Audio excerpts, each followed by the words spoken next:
Olá, eu me chamo Bruno Viana e vou continuar aqui com o terceiro episódio da leitura do livro do Guia do Mochileiro das Galáxias de Douglas Adams, o segundo livro, O Restaurante no Fim do Universo.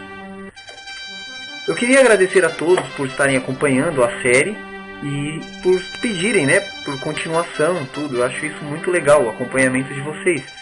Vale lembrar também que eu tenho outro canal no YouTube que se chama Ou Dorme ou Joga, onde eu ensino a cultura sobre videogames antigos para as crianças de hoje. E acho muito legal também se vocês puderem acompanhar esse segundo canal. Vamos voltar então à leitura do Guia do Mochileiro das Galáxias, a terceira parte.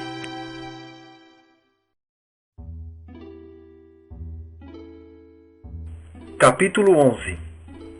O vórtice da perspectiva total deriva sua imagem da totalidade do universo a partir do princípio de análise extrapolativa da matéria. De forma mais simples, uma vez que cada pedaço de matéria no universo é, de alguma forma, afetado por todos os outros pedaços de matéria no universo, é teoricamente possível extrapolar a totalidade da criação, cada sol, cada planeta, suas órbitas, sua composição e sua história econômica e social a partir de, digamos, um pedaço de pão de ló. O homem que inventou o vórtice da perspectiva total o fez basicamente para irritar a sua mulher. Trintrágula, esse era o seu nome, era um sonhador, um pensador, um filósofo ou, como sua mulher o definia, um idiota. E ela o enchia sem cessar por conta do tempo absurdamente longo que ele dedicava a observar o espaço ou a meditar sobre o mecanismo dos alfinetes de segurança ou a fazer análises espectrográficas de pedaços de pão de ló. Você precisa entender a dimensão das coisas, dizia ela, umas 38 vezes em um dia só. Então, ele construiu o vórtice da perspectiva total só para mostrar a ela. Em uma ponta, ele conectou a totalidade da realidade extrapolada a partir de um pedaço de pão de ló, e na outra ponta, conectou sua esposa. De modo que, quando ele colocou a máquina para funcionar, ela viu em um único instante toda a infinidade da criação e viu a si mesma em relação a tudo. Trintrágula ficou horrorizado ao descobrir que o choque havia destruído completamente o cérebro de sua mulher. Contudo, para sua satisfação, ele compreendeu que tinha provado de uma vez por todas que, se a vida deve existir em um universo desse tamanho, uma coisa básica que não se pode entender é a dimensão das coisas. A porta do vórtice abriu-se. Gargravar observava com sua mente descorporificada. Tinha gostado de Zaphod Beeblebrox, ainda que fosse estranho. Certamente era um homem que possuía muitas qualidades, mesmo que fossem quase todas ruins. Esperava que ele caísse duro para fora da caixa, como todos os outros. Em vez disso, ele saiu andando. "Oi!" disse ele. Beeblebrox titubeou a mente de Gargravar estupefata.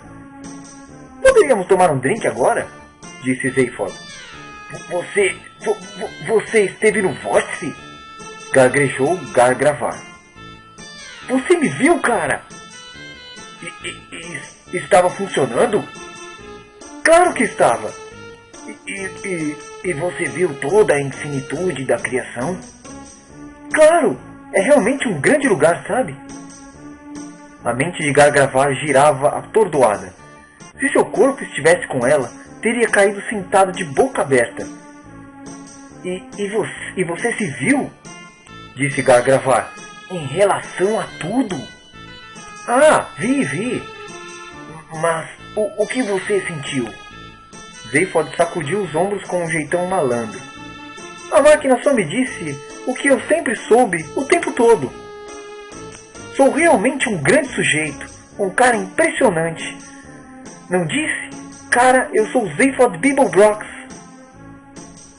Seu olhar percorreu a maquinaria que fazia funcionar o vórtice e parou subitamente sobressaltado. Respirou pesadamente. "Ei!"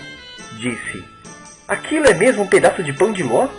Arrancou o pedaço de bolo dos sensores que a estava ligado. "Se lhe dissesse o quanto eu estava precisando disso, falou vorazmente. Eu não teria tempo de comer. E comeu. Capítulo 12. Pouco depois ele estava correndo pela planície em direção à cidade em ruínas. O ar úmido chiava em seus pulmões e ele frequentemente tropeçava por conta do cansaço que sentia. A noite também estava começando a cair, e o terreno irregular era traiçoeiro. Ainda estava excitado com a sua recente experiência. Todo o universo tinha visto todo o universo estender-se infinitamente ao seu redor. Absolutamente tudo. E com isso viera o conhecimento claro e extraordinário de que, em meio a toda a criação, ele era a coisa mais importante. Ter um enorme ego era uma coisa, mas receber uma confirmação formal de uma máquina era outra. Não tinha tempo para refletir sobre o assunto. Gargravar lhe havia dito que teria que alertar seus superiores sobre o que acontecera, mas que estava disposto a deixar passar um tempo razoável antes disso. Tempo suficiente para que Zephod pudesse encontrar um lugar para se esconder. Não sabia exatamente o que ia fazer, mas sentir que era a pessoa mais importante do universo lhe dava a total confiança de que alguma coisa iria surgir. Nada mais naquele planeta putrefato poderia gerar qualquer otimismo. Continuou correndo e logo atingiu a periferia da cidade abandonada. Andou pelas ruas tortuosas e destruídas, cobertas de ervas daninhas e cheias de sapatos putrefatos. Os prédios por que ele passou estavam tão quebrados e decrépitos que achou pouco seguro entrar. Onde iria se esconder? Apertou o passo. Algum tempo depois, a rua por onde ele vinha caminhado abriu-se em uma avenida larga, que terminava em um prédio baixo e vasto, rodeado por vários outros menores. Em volta desse conjunto de prédios havia restos de uma cerca. O vasto prédio principal parecia continuar razoavelmente sólido, e Zephod seguiu em sua direção para saber se ele poderia lhe dar um. Bom, a essa altura qualquer coisa. Aproximou-se do prédio, ao longo de um dos lados, que parecia ser a parte frontal, já que se abria em uma larga faixa de concreto, havia 3 enormes portões, cada um com cerca de 20 metros de altura. O mais distante estava aberto e Zephod correu até ele. Lá dentro estava tudo escuro, empoeirado e confuso. Tudo estava coberto por gigantescas teias de aranha. Parte da infraestrutura do prédio tinha se desabado. Parte da parede dos fundos tinha desmoronado e havia uma grossa camada de poeira cobrindo o chão. Em meio à escuridão, delineavam-se formas enormes, cobertas por escombros. Algumas dessas formas eram cilíndricas, outras se pareciam com bulbos, enquanto outras ainda se pareciam com ovos, ou mais exatamente, ovos quebrados. A maioria delas estava partida ao meio ou caindo aos pedaços, e outras eram apenas esqueletos. Todas elas eram restos de espaçonaves abandonadas. Zephod perambulou frustrado por entre os escombros. Não que havia nada naquele prédio que fosse sequer remotamente aproveitável. Até a pequena vibração de seus passos fez com que um dos destroços se quebrasse ainda mais. Próxima ao fundo do prédio havia uma velha nave, um pouco maior que as demais, encoberta por camadas ainda mais espessas de pó e teias de aranha. Ainda assim, vista de fora, ela parecia intacta.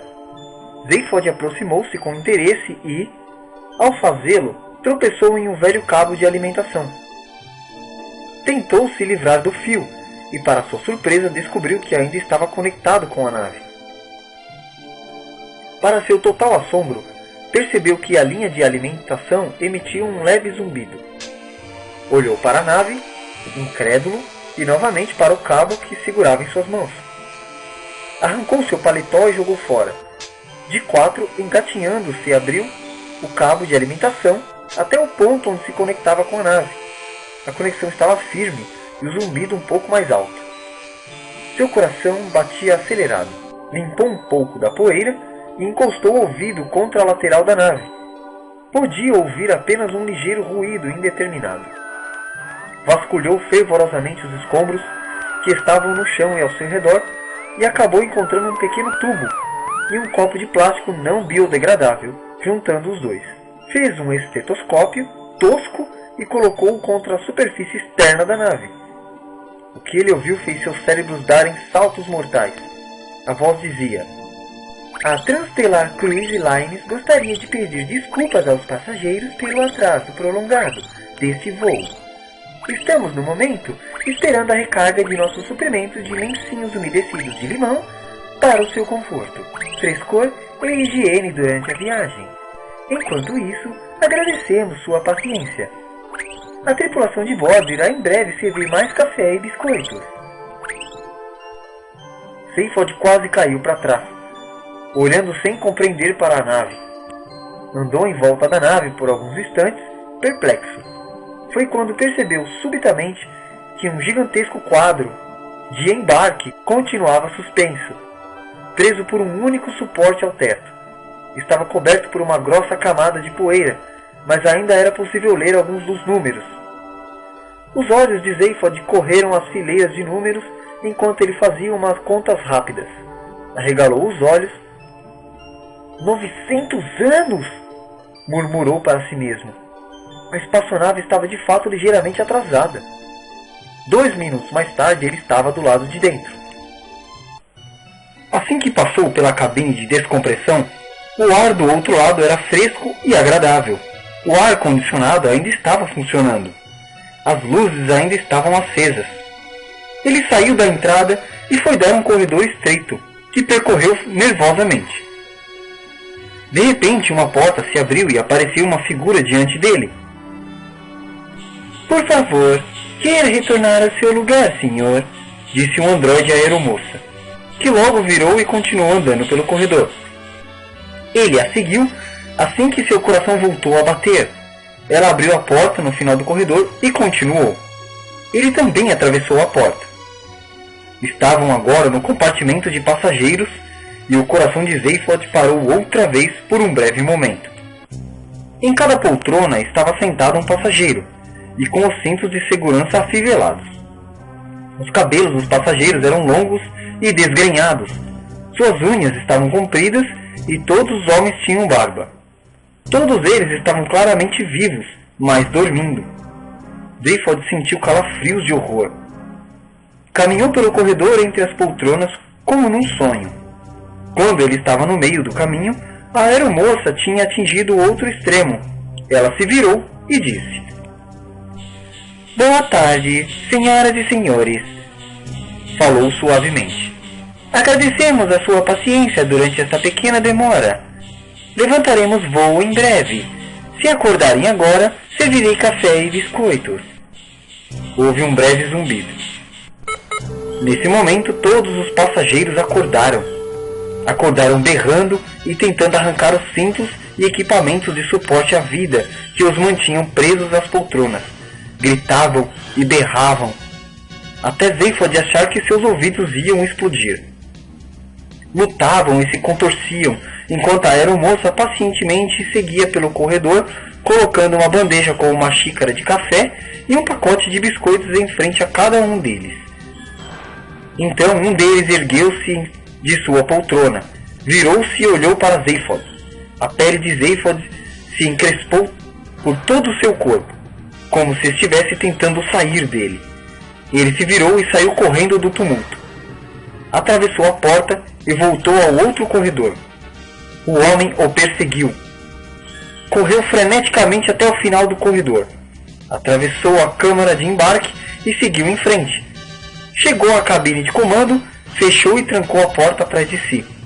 Apoiou-se na porta sem fôlego. Em questão de segundos, uma mão começou a bater na porta. De algum lugar da cabine de comando, uma voz metálica se dirigia a ele.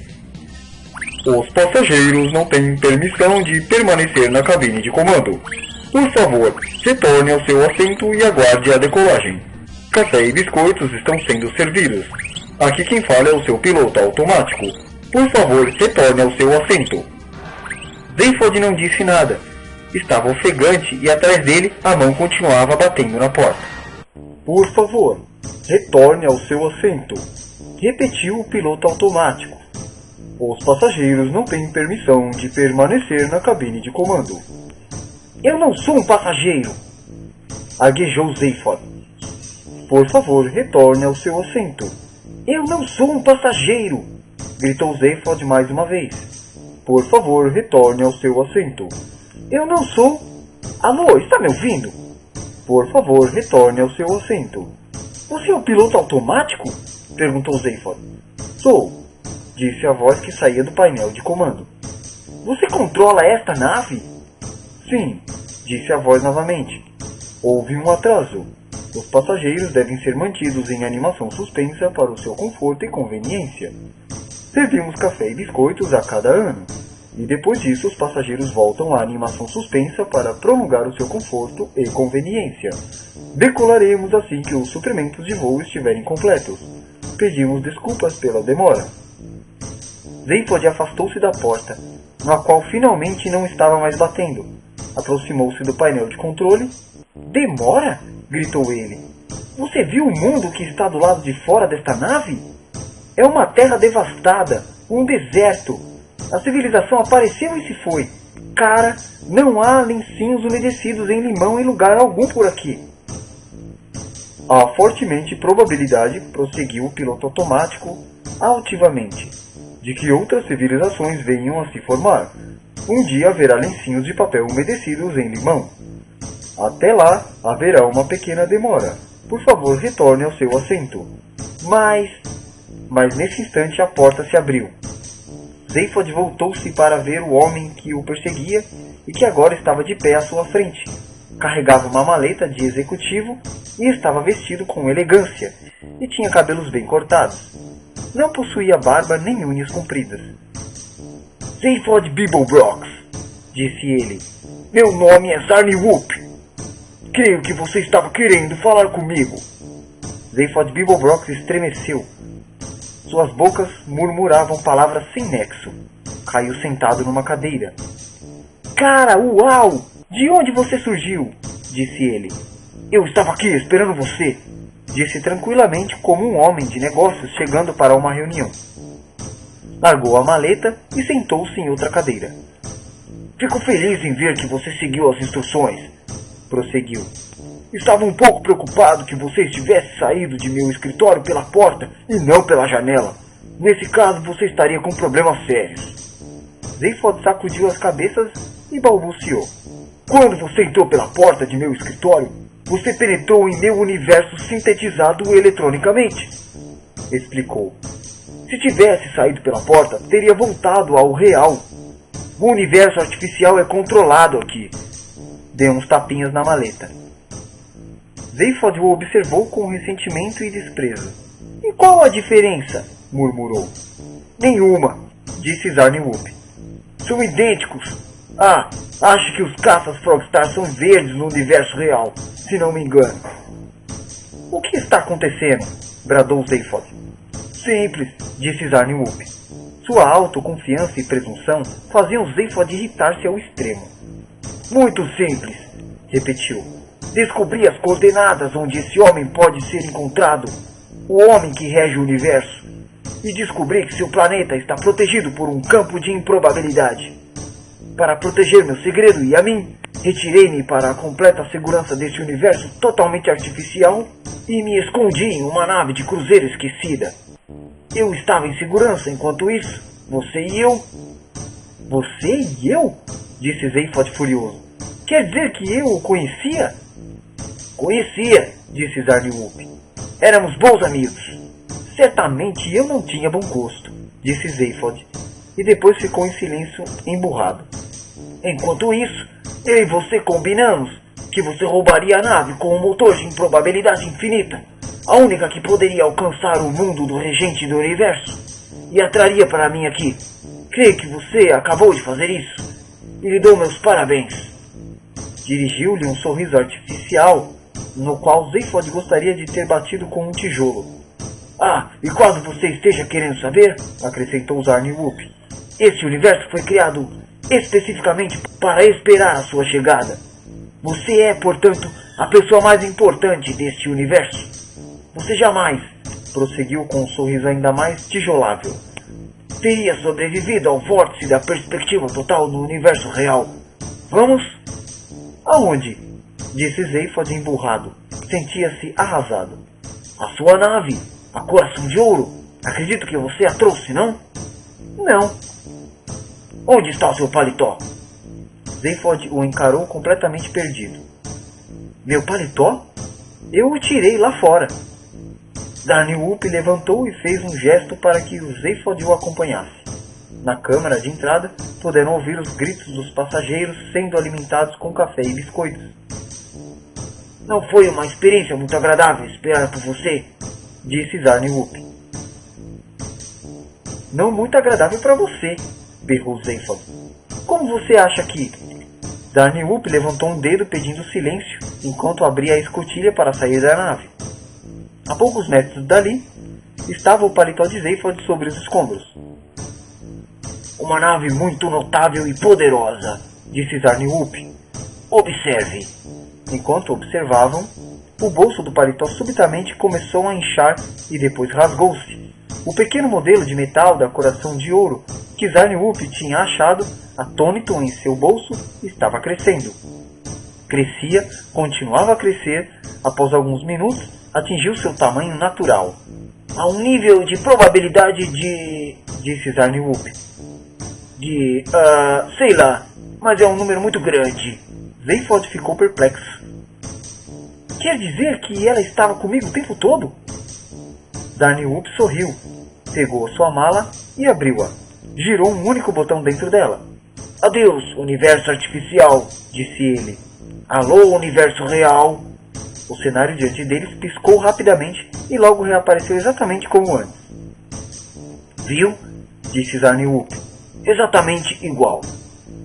Quer dizer, repetiu Zephod ainda mais perplexo, que ela estava comigo o tempo todo? Sim, disse Zarniwoop. Claro, era justamente essa a ideia. Já chega, disse Zephod.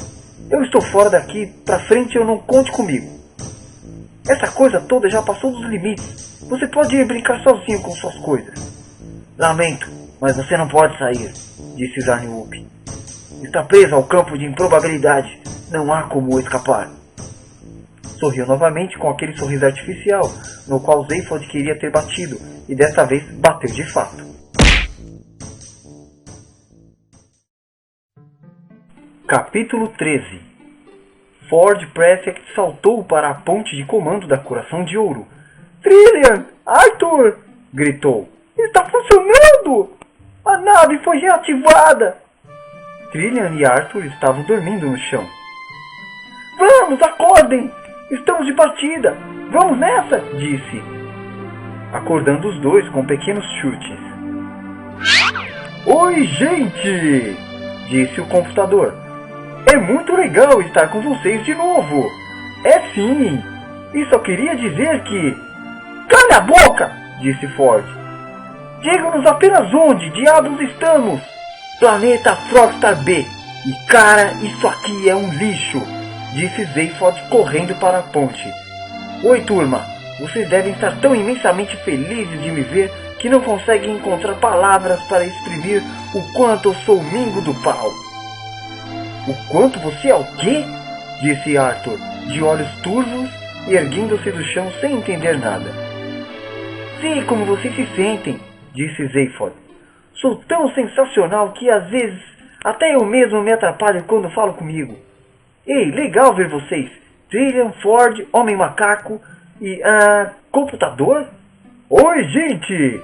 Senhor Bibblebrox, é realmente uma grande honra. Calha a boca e tire-nos daqui, bem rápido. É pra já, amigão. Aonde vamos? Qualquer lugar, não importa, gritou Zephod. Quer dizer, importa sim, retomou. Queremos ir para o lugar mais próximo onde possamos comer. Deixa comigo, disse o computador em um tom feliz. Uma grande explosão sacudiu a ponte. Quando Zarniwoop entrou, 1 minuto mais tarde, com um olho roxo, observou os 4 filetes de fumaça com curiosidade. Capítulo 14.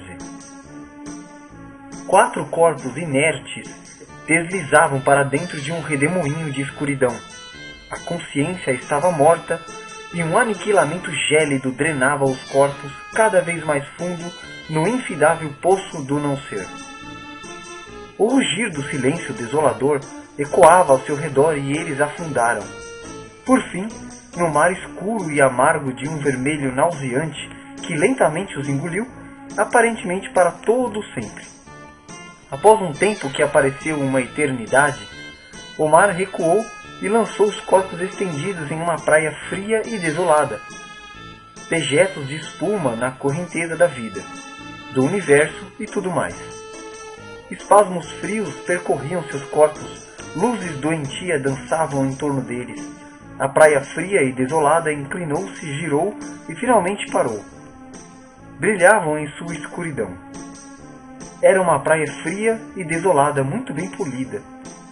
Um borrão esverdeado os observava com um ar de desagrado. Tossiu. Boa noite, madame, cavalheiro, disse.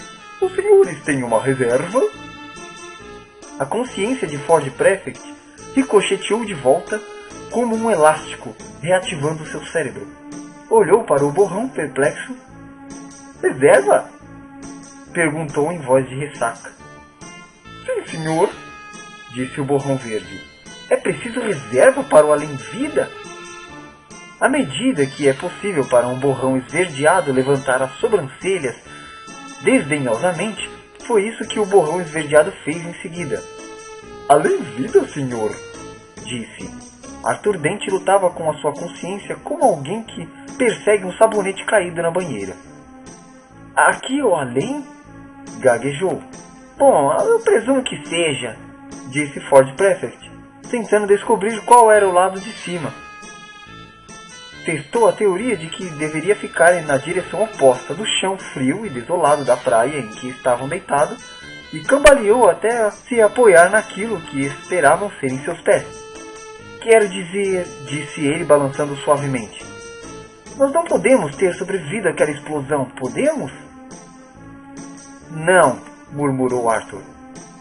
Ele estava se apoiando sobre os cotovelos, mas aparentemente isso não lhe melhorou em nada sua situação. Deixou-se cair de novo. Não, disse Trillian, levantando-se. Não podemos, de forma alguma. Um som surdo, rouco e gorgolejante emergiu do solo. Era Zaphod Beeblebrox tentando falar. Eu certamente não sobrevivi, disse ele. Eu estava totalmente condenado. E tudo se acabou. É, graças a você, disse Ford. Não tivemos a menor chance. Devemos ter sido transformados em pedacinhos, braços, pernas, por toda parte. É, disse Zaphod, brigando com seus pés para se levantar. Se madame e os cavalheiros desejarem algo para beber, disse o borrão esverdeado, que flutuava impaciente ao lado deles. Tossiu Zaphod, e fomos instantaneamente zonqueados em nossas moléculas fundamentais.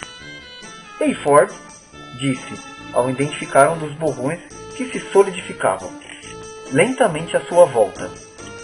Você também passou por essas coisas de ver a sua vida toda transcorrendo à sua frente?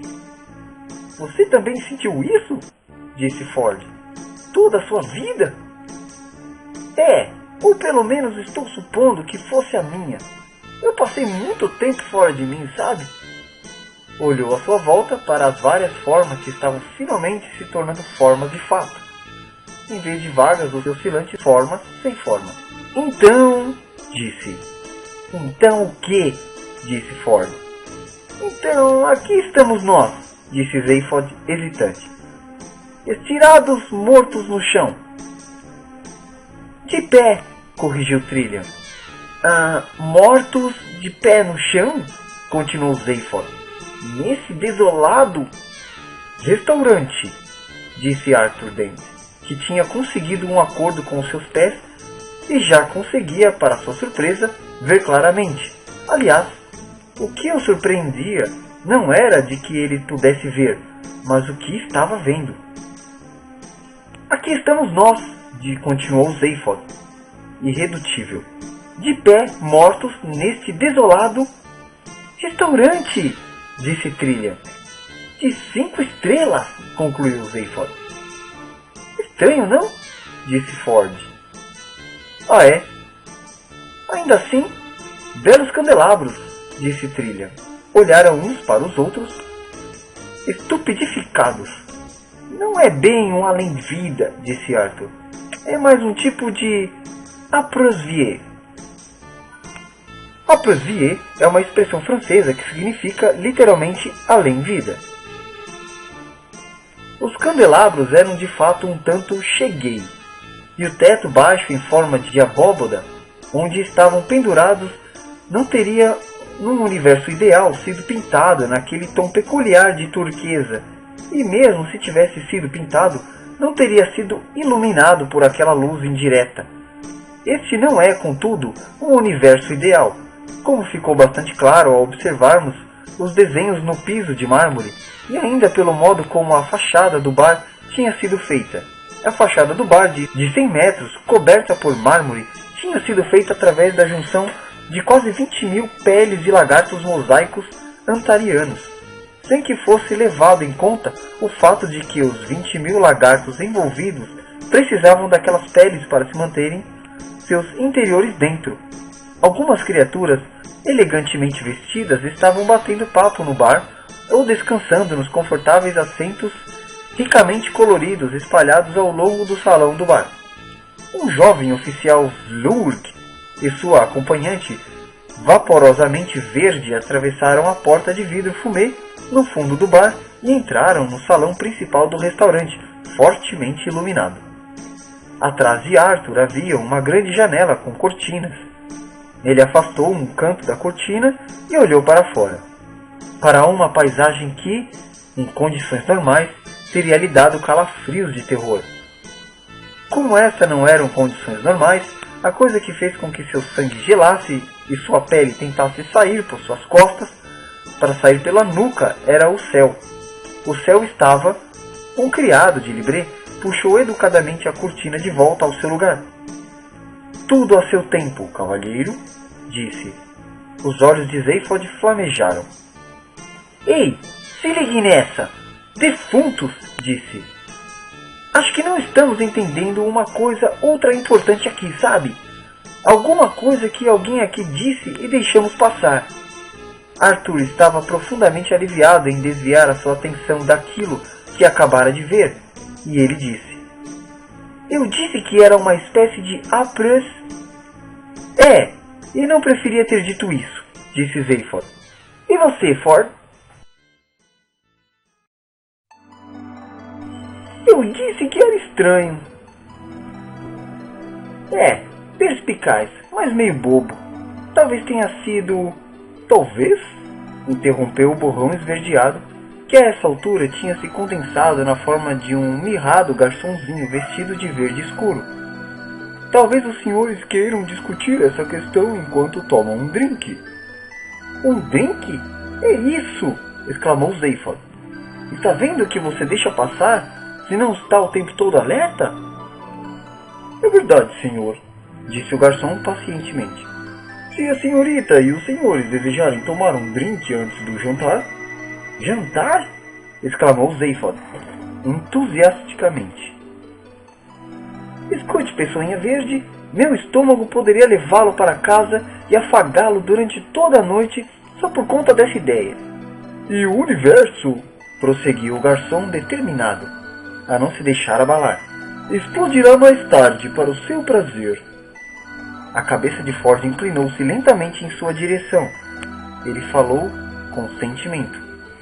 Uau! Disse ele. Que espécie de bebida você serve nesse lugar? O garçom riu com um daqueles risinhos educados de garçons. Disse ele. Talvez o senhor tenha interpretado mal minhas palavras. E eu espero que não, disse Ford. O garçom tossiu com uma daquelas pequenas tosses educadas de garçom. Não é raro que nossos fregueses sintam-se um pouco desorientados com a viagem no tempo, disse. Gostaria de sugerir então... Viagem no tempo? Disse Zaphod. Viagem no tempo? Disse Ford. Viagem no tempo? Disse Trillian. Quer dizer que isso não é o além-vida? Disse Arthur. O garçom sorriu com um pequeno sorriso educado de garçom. Tinha quase esgotado todo o seu pequeno repertório de garçom educado e logo recairia em seu papel de garçom de cara amarrada e pequenos sorrisos sarcásticos. Além-vida, senhor? Disse. Não, senhor. E não estamos mortos? Disse Arthur. O garçom fez uma cara amarrada. Disse. O cavaleiro está evidentemente vivo. Caso contrário, eu não tentaria atendê-lo, senhor. Num gesto extraordinário, que não faria sentido tentar descrever, Zaphod Beeblebrox bateu em suas duas testas com 2 de seus braços e em uma de suas coxas com o terceiro. Ei, galera! Disse. Isso é alucinante! Conseguimos! Finalmente chegamos aonde estávamos indo! Aqui é o Milliways! Milliways? Disse Ford. Sim, senhor, disse o garçom ainda tentando conservar sua paciência. Estamos no Milliways, o restaurante no fim do universo. Fim do quê? Perguntou Arthur. Do universo, repetiu o garçom com muita clareza, desnecessária distinção. Quando isso vai acabar? Perguntou Arthur. Dentro de poucos minutos, senhor. Respirou fundo. Não precisava fazê-lo, uma vez que seu corpo era suprido com a variedade peculiar de gases de que necessitava para sua sobrevivência, através de um pequeno dispositivo intravenoso atado à sua perna. Há momentos, porém, em que é preciso respirar fundo, seja qual for o metabolismo que se tenha. Agora, se os senhores finalmente quiserem pedir seus drinks, disse, eu irei conduzi-los à sua mesa. Zaphod arreganhou os 2 sorrisos maníacos, saltitou pelo bar e comprou quase tudo o que havia por lá.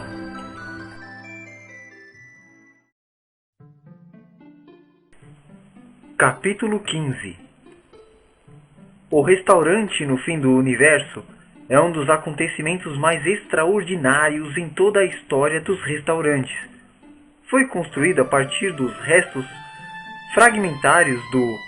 Será construído a partir dos restos fragmentários do...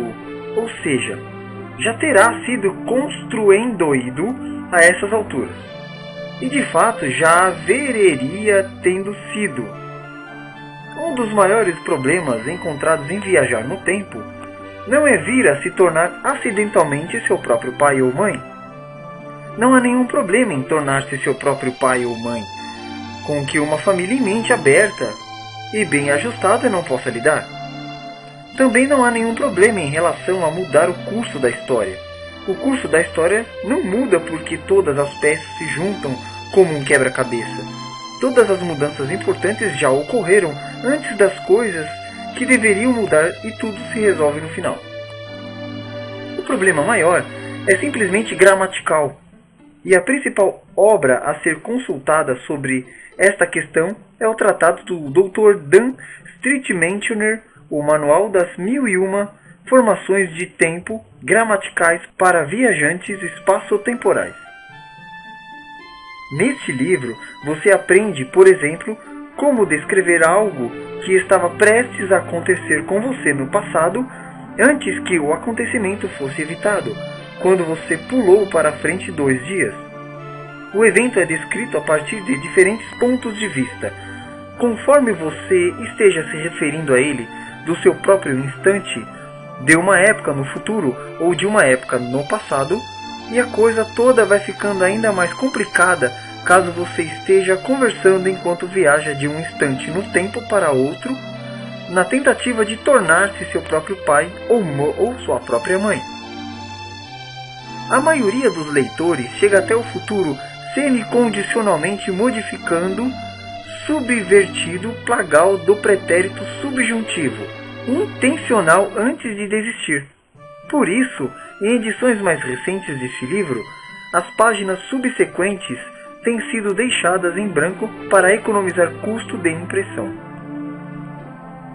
O Guia do Mochileiro das Galáxias passa levemente por cima dessas complexidades acadêmicas, parando apenas para notar que o termo pretérito perfeito foi abandonado depois que se descobriu que não era assim. Resumindo, o restaurante no fim do universo é um dos acontecimentos mais extraordinários em toda a história dos restaurantes.